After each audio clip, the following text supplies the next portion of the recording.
we were working deep half guard, so you can, we'll go to a whole bunch of different combos on them and things that you'll encounter when you're doing it. So we're just going to start pretty simple.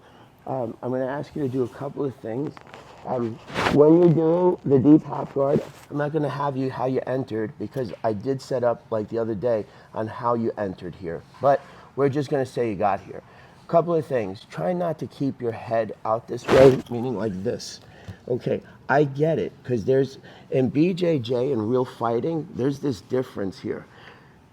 I want to go deep in my head burial to this hip pocket because I want to protect my face. And there's also a danger if you're fighting a man much, much bigger than you with incredibly long arms, he could lace this darce on you. And technically it shouldn't be finished if it's pound for pound, even Steven. But guys 6'4" and you're 5'5", be careful because if he laces it, his pocket and when he squeezes is really tight. So you're managing things. Also, if I said to you, if you want to learn the game in a self-defense and a real fighting aspect, do you really think that you're going to be here and try to get a deep half guard? What he's going to do with this, he's going to punch you in the face. And the moment you get punched in the face, your eyes are going to swell up. You're going to let go of everything, and everything's going to go south on you. Also, I don't want him, if we're talking about like MMA and those potential things, I don't want him resetting his head inside my pocket here. And that's a nightmare. That's what he did to everybody. Go down a second. Right? Meaning that he's deep half guard put, and he's like this, and I've reset my skull deep in here, and now I've pinned his hand, and now we're just wailing on his face, right? So you got to understand, like, what is the differences between the sport, okay? I also want to come in deep here because potentially, if I can't get him over, and what I'm paying attention to is this hand, because if he's going deep half guard reversal and he's pulling me over, and I keep basing this hand, I got to understand what he's doing with this hand. So I'm managing this and I'm managing this. And that's the beauty of the game because he's giving me microsecond reactions and I'm running on those reactions and then reacting off of him. So I'm not forcing anything. So I'm understanding what's happening with this. I'm understanding what's happening with this. And I'm understanding how he potentially could connect his hands. And now we're looking to finish. Ethan's too big for me that I would never be able to do this. So I wouldn't do it. But a guy 6'3", 6'4", they're 5'5", and now they laced it. And I'm being very respectful. I'm not going to name the person, but he liked doing that move from here. And then I told him one time, I said, dude, you should drop that move. You compete. And he said, why? Finish everybody in class. I was like, all right, dude, do what you want to do. And then he goes and he's never won anything after brown belt. And because he adopted this move, because now he's fighting guys 6'4", 270, and it doesn't work. And you're just insisting on not listening and not understanding the mechanics and what you're managing and what you're doing, because now he can't get to the move. And when he does, this guy is 270 pounds and he reverses you like nothing. And you just gave up the points. And you were so insistent and so hard-headed and you didn't understand what you were doing. But he's no longer here. So all right. So we're deep half guard reversals. There's a couple of things. Let me on the bottom again. A couple of things that I want you to pay attention to. I'm going to try to drag this ankle with this leg because I want to manipulate the ACL because later, in case I have to pop out of the pocket, it's important how my positioning is for future moves. They matter. Because remember, read and reaction, and you're trying to beat him to a spot. That's really what makes Gordon so much different than everybody else. It's really the truth. He's not the most uber, and he understands where he needs to be positionally to sequence to the next potential outcome. Okay, so he beats everybody to the spot. It's not about speed or strength. You're here like this, we'll shrink a little bit. You're here like this, right? So this leg, I want it facing downwards this way because I want to be understanding the mechanics that I'm doing. If I'm pulling this leg this way, I wouldn't want to pull my kneecap that way because then I wouldn't activate my glute and my lower back. So I'm pulling and running this way. I also later on, in case I needed to pop him out because he took this hand out and I wanted to go backsiding, I need to be able to push his hip out and now come back up around the backside. But if my leg was flared like this, that wouldn't work, right? I'd be late to the read. Secondly is, if I want to manipulate this kneecap, wouldn't I want to give it some pressure so that it's being held down? That as I'm pulling on the ankle with my back leg, I'm physically trying to push it down. So you're managing a lot of stuff now. That's the beauty of the game, and that's why it's so, it's not an accident that so many high performers.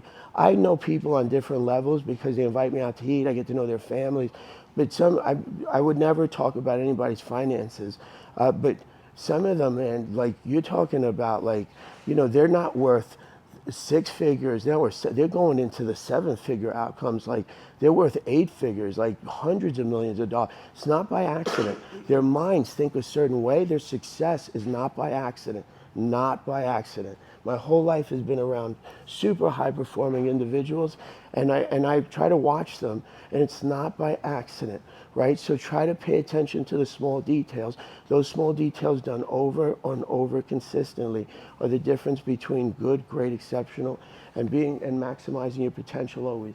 So you're doing a lot of stuff here now. Okay, when you bring them over, I'm going to say that we're going to do something that's pretty simple now. Okay, so if I've understood the mechanics here, I've understood the mechanics here.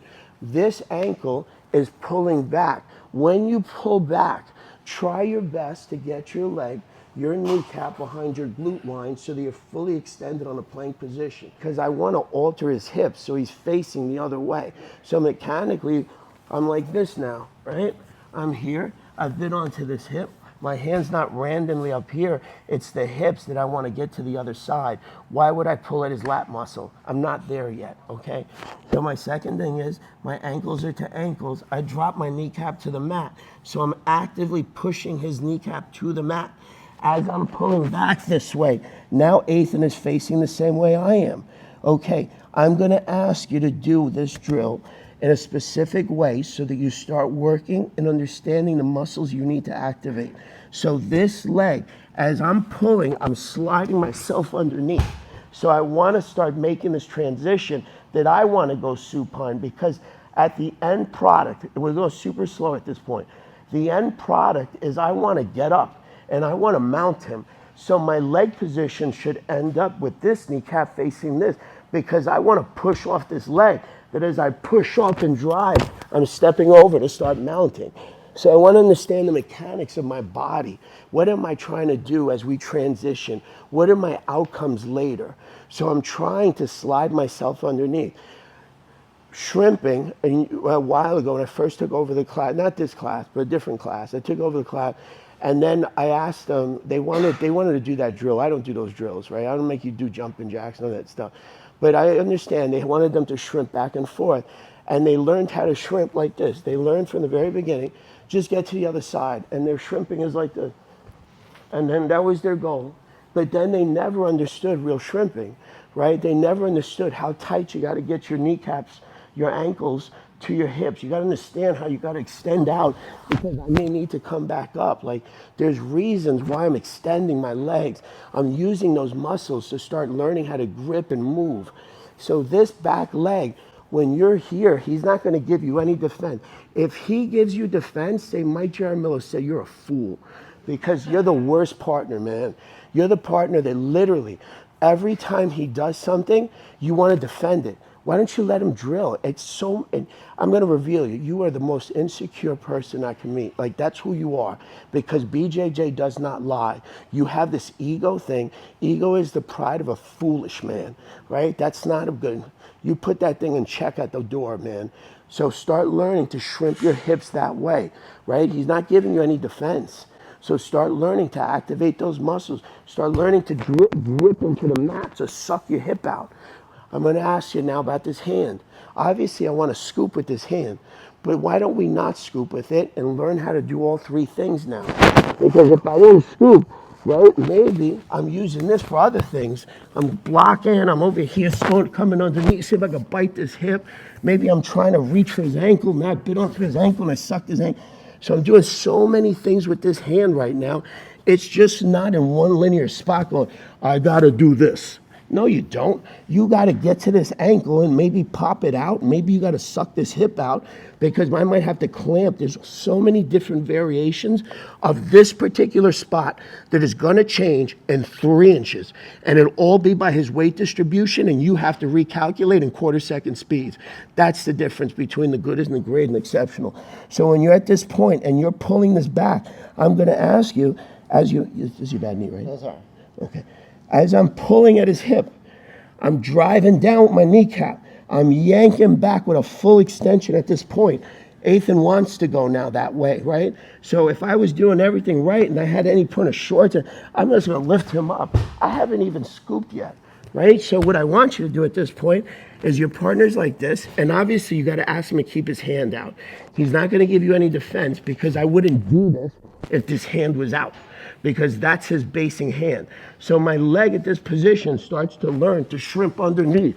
As I'm driving and make this transition, I want to block this kneecap as we're coming over. So as we're coming over on the drive, I'm blocking it so that I can get over the top and beat this kneecap. Not the end of the world if he beats it on the turn. I just got a chance to get on a mount. So I'm going to take the chance. So as I'm driving and stepping over, take the chance. What's the worst case scenario? He keeps his turtle going. I capture back ankle. Now I back step, and now I'm going back the other way. Who cares? Like, you know what? I'll just keep catching your ankles and turning you over the other way. It's not a big deal. But I also want the opportunity to mount him. So if I'm going to come over the top, block it. When you get to the top, no detail on that. I just want you to do one thing for me. Practice a head and arm choke. Because sometimes what happens is everybody lands in the spot and then they're like, okay, let me reread the chapter. What's read and reaction speed, right? That's the difference. So the faster you can realize, like, I got to start this new chapter right now and get into it right now. So the faster you get into this habit of like not mechanically pause, reset, pause, reset. You're on an attack, start it. When you land, I'm not going to go through any details, head and arm choke, you can do an arm bar, but give me some submission on the mounted position. Let's do it. People ask great questions. I just want to share them with him because a lot of people compete. His question was that when you bring him over, sometimes that arm's going to get stuck and you're going to do this, and that arm is stuck, right? And you're wondering what to do with it. Don't worry about it. You're in a beautiful spot right now. I'm going to tell you 3 things you do at this point. He's going to transfer his head high to this point and run up on him. Now, the arm's still stuck. He's going to release this guy and butterfly him to that side. Okay, you can have the arm now, right? Because at this point, he's going to either take the neck or transfer this to this arm in this pocket, right? So you're set beautifully. If it's competition, you're going to be short, and that ref's not going to raise that hand on a 3-second count on you. I'm going to yell to you, reset your hand and get back on that mounted for me. Okay, if you feel that you can secure it, obviously his predicament at this moment is that his hand is stuck. If I'm cornering you and I tell you stay there, because I don't really want the submission at this point. When you secure the 4 points and then you make the transfer again, just run high on him. Remember where his hands are.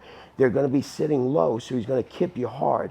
So you got to plank it, and that's why I want you to run it high, because if you run it high, then you got that transfer to over here before he beats you. Essence of guard passing is I got to get by these shins. I got to get by this kneecap.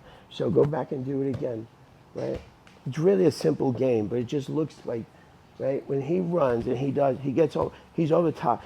The essence of it is I don't want his hips to get lower than here. So if you think about the mechanical problem, is he's got to run up on him. He's got to drop that hip. He's got to drop that, and now, okay, now I can, yes sir, now I can take that neck, he can take the arm. So that's how your mind is thinking. Yeah, your arm's gonna get stuck. I'll give it to you, dude, I'll trade you. I gotta give something to get something. That's how life is, okay? It's not ever gonna be in my favor, 100%. I gotta work to get there, okay? Why don't we do that? Since he called it out, I was gonna go in a different pattern. On Wednesday, we'll go a different pattern. On Thursday, we're gonna, but the essence will stay with deep half guard, but then you're gonna see like how this thing just explodes, like, poof, all over the place, like everything based on this guy's reaction. So one more time. I'm going to let you pick, though, right? So when you go over the top, right, you just pulled it, he mounted, run up. Yes, sir. Right, you're getting up high. Come back 1 second. I'm going to ask you to run up fast and get your head height higher than his. So go back one more time. Get your head high, right, super high. like run up on him, right? So when he comes over, boom, yes, that's what I want to see, right? Because end product, stay right there, end product is head on this side, butterfly on this side, right? That's end product. So why are we going to have our head over here and then later we're going to transfer it? Why? Remember I said, man that beats him to the turn, right, usually gets the fire first. So why are we going to not be positionally correct? Everything that we did earlier was about positionally correct to be ready to sequence into other things. Difference between good, great, and exceptional, right? All right, so when you're here, I'm going to ask you that you landed. Let him have the hand. When you bring that butterfly over, bring the butterfly over. When you bring him up at a 45, you're reading a couple of things at this point. Bring here up for a little bit, 45. Do you want that arm? You can switch it to that spinning arm bar. You can switch it to a Kimura on a knee pinch. You also have that neck. So if you left the neck open, why don't you pick one of the three? If you want to do all three, do them, right? Just try your best to reinforce this over and over. So you can go any one of those 3 cycles right there.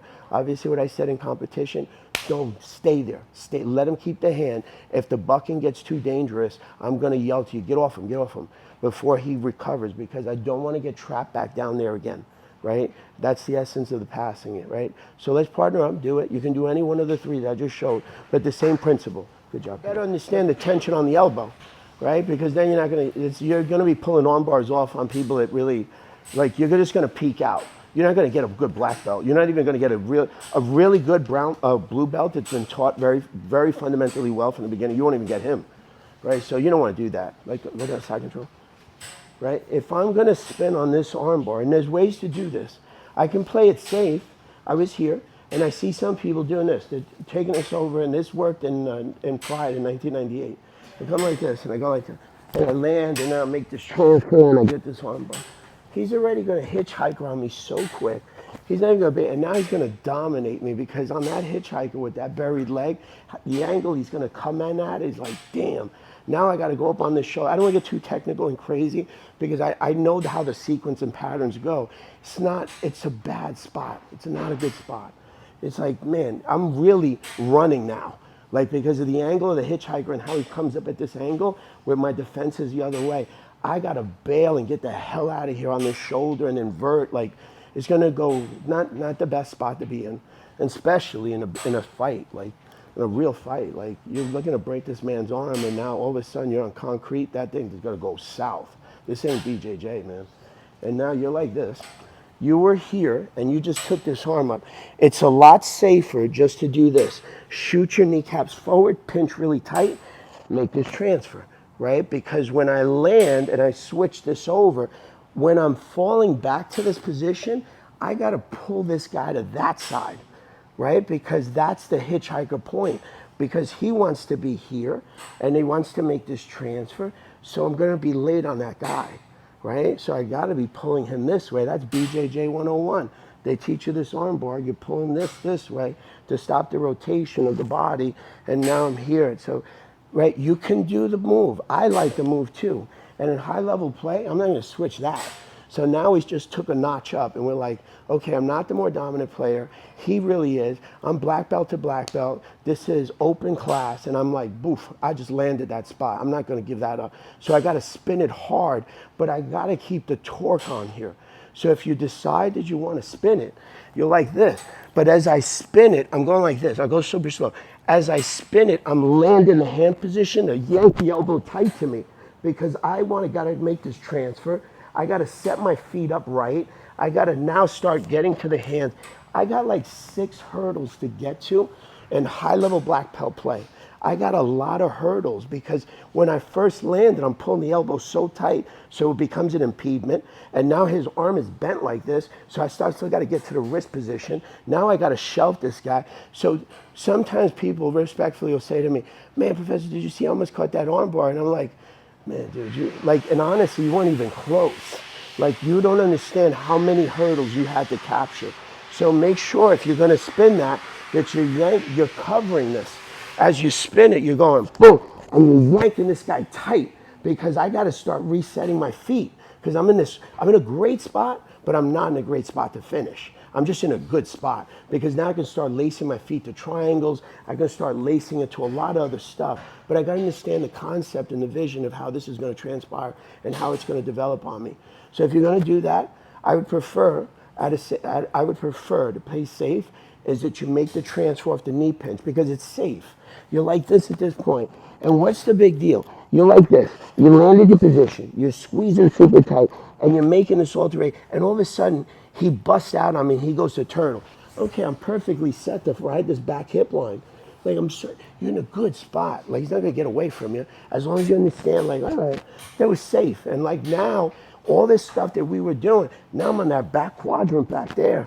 And now if I read it right and I understood, like, well, I'll give you that because if you did that, then you gave me that insertion right there.